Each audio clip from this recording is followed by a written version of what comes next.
What are your opinions for a facelift? Dear doctors, I would like to know your opinion. I am just desperate looking at recent photos. I am 36 and doing sports, eating healthy, and use sun protection cream, but I realize that I look horrible. I probably need facelifting, full, urgently, or maybe neck lift, because all the other treatments should be just redundant. Thank you. Thank you for your question. You're 36 years old and you've submitted a single photo which must be focused on the area that bothers you the most, which appears to be the outer area from the corner of your mouth down. We refer to as the mesolabial fold area, and that you've described that you're doing all the right things. You're eating healthy, you're doing sun protection, you feel you look bad, and you're considering the idea of having a facelifting procedure. Well, I can tell you that in my practice, the youngest patient I ever did a facelift on was 37 years old.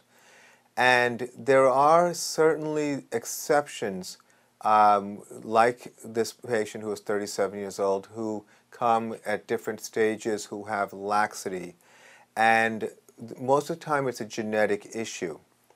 Now, that being said, the majority of my patients who are women who have facelifting procedures are usually in their mid-40s and older. And so I would be hesitant to recommend that you absolutely should have a facelift. And if you were to consider a facelift, let's understand what you are addressing. So it appears that the genetic factors that have affected you have to do with two things. One is volumetric loss, which means tissue, you lose bone, muscle, and fat, and the skin kind of deflates a little bit, and it appears to be in excess. The second part is laxity. When you look in the mirror and you pull up gently, do you see a significant improvement? We sometimes refer to that as the mirror lift. Now, if you feel that the skin moving up looks right to you, and not with a lot of pressure, very often patients will exaggerate and pull very tightly, whether it's their eyes or their facelift. And surgically, that's simply just not attainable because the face has to move. You turn, you move up and down, you smile, you move. It's dynamic. You put excess tension on the skin, nothing good comes out of that. So consider when you do this little limited lift, does that look better?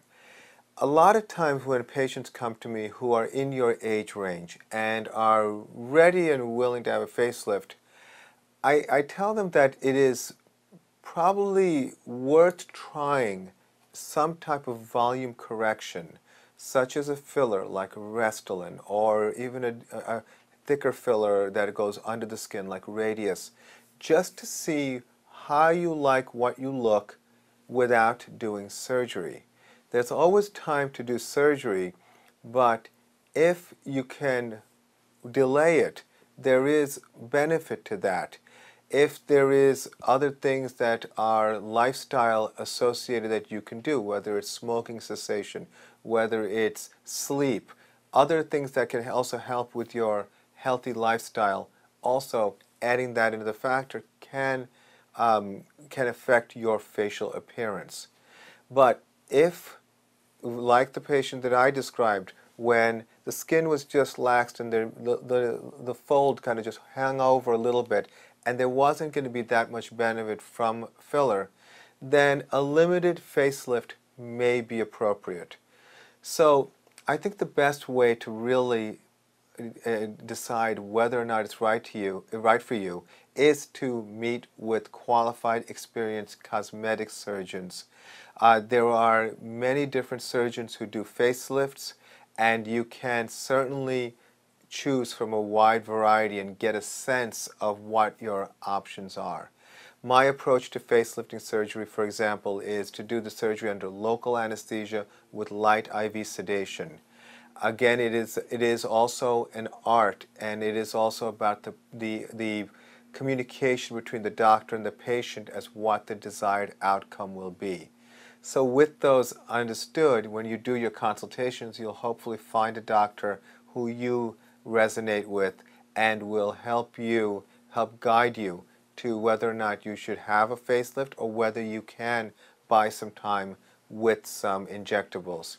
The one thing that I am going to say that may be a little controversial is that I would advise you to avoid thermal devices that are trying to tighten skin in order to avoid a facelifting surgery.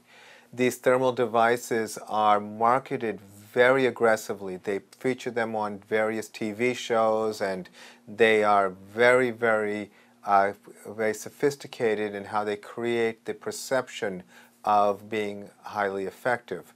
But for at least 10 to 15 years of different types of thermal devices I've seen, I have never seen one that does anything close to what a facelift does, nor have I seen anything that had a really significant effect. Very often the thermal devices create the illusion of benefit because of swelling, and everything fills out a little bit. But more importantly, what my observation has been that people who have had these more recent, very aggressive thermal devices that heat up the skin very rapidly and at very high temperatures are actually losing collagen, that they're getting damaged, their skin is losing fat. For years, back in the day, liposuction was done very aggressively because fat was the enemy. And in our practice, where we are doing a lot of regenerative medicine, particularly the use of platelet-rich plasma and methods I've developed for hair loss, I am really appreciating the critical importance of that thin layer of fat that's just below the dermis, and that typically, unfortunately, with thermal devices being used very aggressively, literally cooks that fat, and I think really accelerates the aging process. Again, a statement like this makes me very unpopular amongst people who sell thermal devices and amidst all the hype, but 20 years of practice and taking care of patients continuously, I feel that this is an opinion that I've drawn based on my experience. So it's something for you to also think about as you learn about your options. So I hope that was helpful. I wish you the best of luck, and thank you for your question.